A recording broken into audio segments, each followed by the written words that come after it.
ஒன்று அடித்தா நீ பொறுமையாக அமைதியாக போயிடுவியா, உங்கள் அம்மாவை அடித்தா நீ பொறுமையாக அமைதியாக போயிடுவியா அப்படிலாம் நிறைய பேர் நிறைய கேள்விகள் பயங்கரமாக தொலைச்சி எடுத்துகிட்டு ஒவ்வொருத்தருக்கும் கீழே போய் பதில் சொல்லிட்டே இருக்க முடியாது. இதில் வேற ஒரு கமெண்ட் நான் பார்த்தேன், மண்டையில் முடிதான் இல்லை மூளையுமா இல்லை அப்படின்ற மாதிரிலாம் பேசியிருந்தாங்க. வாழ்த்துக்கள். இப்போது இங்கே இவ்வளோ பேர் கமெண்ட் பண்ணுறீங்கள, இதில் எத்தனை பேர் நீங்கள் வக்கீலாக இருப்பீங்க அல்லது கொஞ்சம் இன்ஃப்ளூயன்ஸான ஆளாக இருப்பீங்கன்னு எனக்கு தெரியாது. ஆனால் யாராவது ஒரு ஆளாவது தஞ்சாவூரில் போய் அந்த தம்பி எப்படி இருக்காப்புல அப்படின்னு சொல்லி உங்களால் இப்போ பார்க்க முடியுமா அப்படின்னு கேட்டால் அதுக்கு பதில் இருக்காது. இப்போ தஞ்சாவூர்காரங்க மேபி யாருக்காவது ஒரு ஆளுக்கு உண்மையிலேயே ஒரு மனிதாபிமானம் அப்படின்றதெல்லாம் ஜாஸ்தியாக பொங்கி வளைஞ்சுது அப்படின்னு சொன்னால் கண்டிப்பாக போய் பார்ப்பாங்க.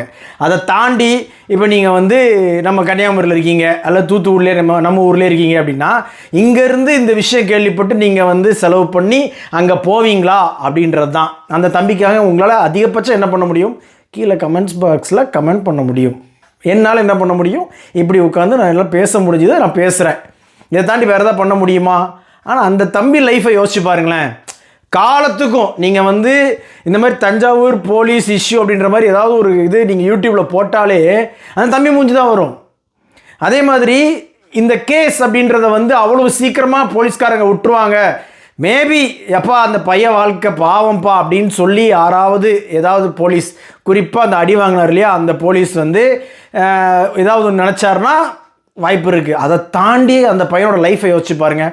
நான் அந்த பாயிண்ட் ஆஃப் வியூவில் இருந்தால் யோசிச்சு பார்த்தேனே தவிர்த்து இதில் யார் பக்கம் நியாயம் அப்படின்னு சொன்னால் அந்த டைமில் அந்த இடத்துல போலீஸ் அந்த தம்பியை அப்புறப்படுத்தலை, அவங்க பேச்சுவார்த்தைக்கு உள்ளே வரலை அப்படின்னு சொன்னால் கண்டிப்பாக அங்கே ஒரு கட்சியில் சார்பாக ஒரு போராட்டம் நடத்திட்டு இருந்தாங்களே அந்த ஒட்டுமொத்தமாக உள்ள எல்லா அந்த தொண்டர்களும் இந்த தம்பி மேலே பாய்ச்சிருந்தாங்கன்னா நீங்கள் அப்போ என்ன பேசியிருப்பீங்க? அப்போவும் அந்த ஒரு கட்சியை தான் நீங்கள் குற்றம் சாட்டுவீங்களே தவிர்த்து இதை போலீஸ் வேடிக்கை பார்த்ததா அப்படின்னு அப்படி நம்ம பேசிகிட்டு இருந்திருப்போம்.